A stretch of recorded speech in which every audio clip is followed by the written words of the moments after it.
Fix-It Tony here with the mother-in-law's 5.0 Mustang convertible. This is a GT Premium, has about 70,000 miles on it. This particular car used to be a rental. It's a 2020 again, during the pandemic, so hopefully it didn't have that hard of a life. We've had it for the last 10,000 miles. We've already done one oil change, but we're going to scope it. We're also going to move this engine to the Valvoline Restore and Protect to take a look and see if there's any buildup in this engine, because again, it was a rental and I used to work for Enterprise rent a car, and I already know they don't always change the oil on time, especially these cars. When they're at the airport, people like to bring them out. So we'll get this in the air and we'll drain the oil. So we'll get it under here and start draining. Ford does make this fairly easy. A lot of the new manufacturers are using, American manufacturers are using this quick drain plug, which is really neat. You just twist it and the oil comes out. Oil filter's right here. We have a little window.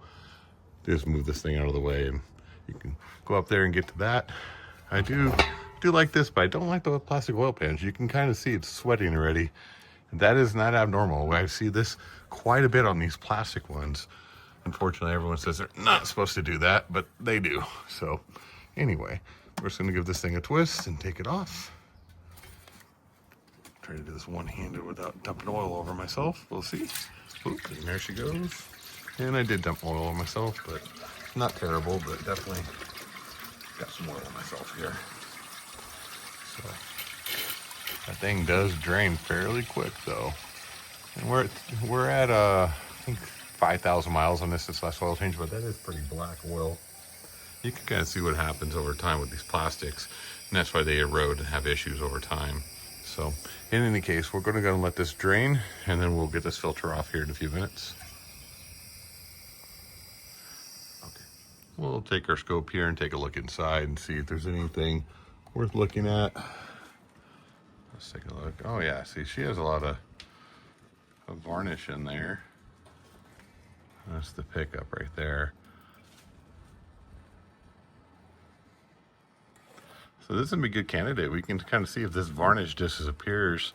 That may be plastic. Looking at it, who knows? I'll have to look that up. But we'll see if this, if Restore and Protect will remove all this residue that's built up over time. And again, everything else looks pretty normal. So in any case, we'll go ahead and get her filled up with the proper oil after we replace the oil filter here. All right, so we have the oil filter. Just get a wrench in there, grab it, loosen her up a little bit, and then you can reach in from the side here and take her out the rest of the way, let her drain out a little bit. These tend to make a little bit of a mess, as you can see. It's not a clean drop of oil, unfortunately. It kind of spills everywhere, so we'll clean that up. After this thing gets done draining, we'll pop this oil filter and take a look inside too. So we have our new oil filter in, and you can kind of see this oil just dumps right into here, goes into this shield.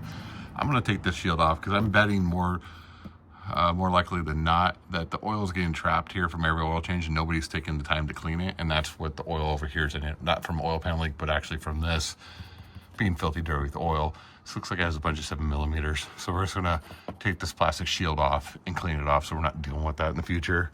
And then we'll clean all the oil, excess oil off here, so we don't have a stink or a spot in the driveway. So exactly what I thought. So the oil's been collecting in here and just sitting. I wiped it down already.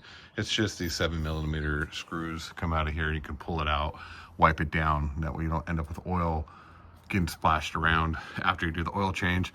And again, it was a rental car, so you know that those loafer shops, all they did was quickly change the oil and put it back on the road. So you probably had a drip out of this thing and you see all the residue.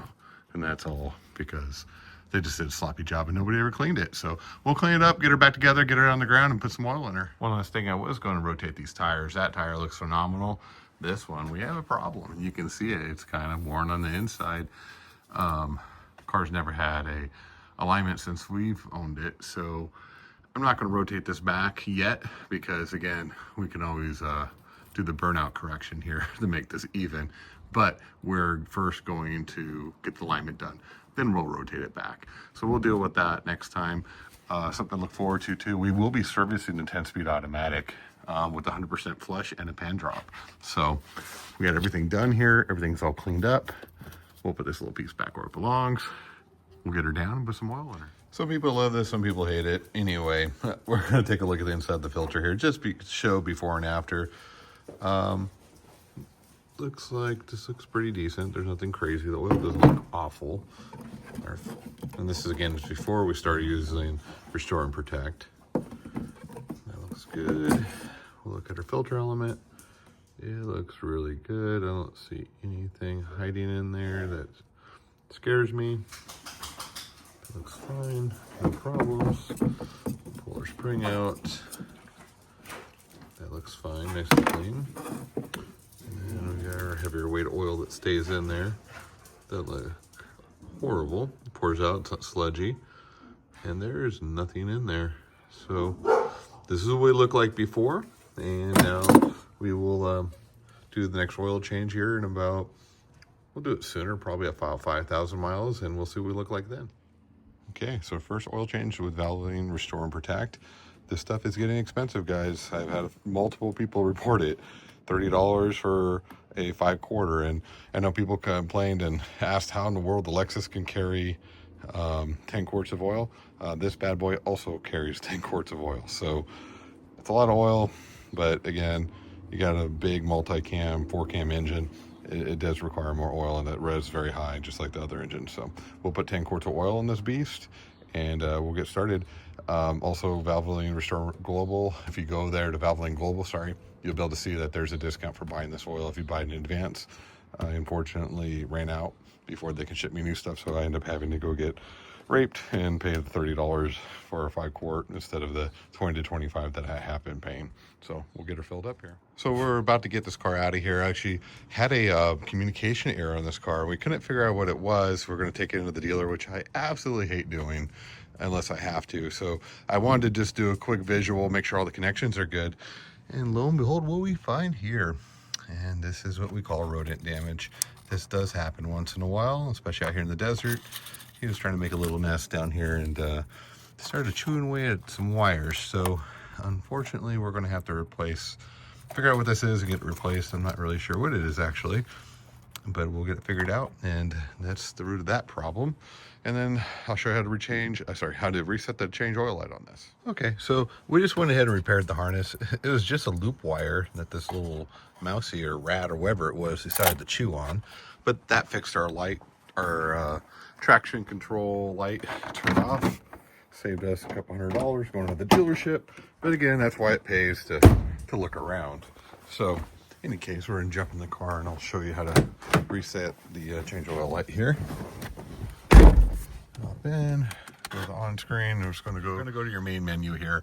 You're just going to scroll down to settings, and then you're going to click on a vehicle, go down to change oil reset. You're going to hold OK, which is right there, and it'll reset for you. You're 100%. Very, very easy. Please like, subscribe, and share. We have a lot of videos coming up. Again, this car will be coming back. We will be doing a pan drop and a 100% exchange on the transmission if you want to see how that works. Otherwise, we will also have some more cars coming. I think we're up to like 13 cars currently testing the Valvoline Restore and Protect.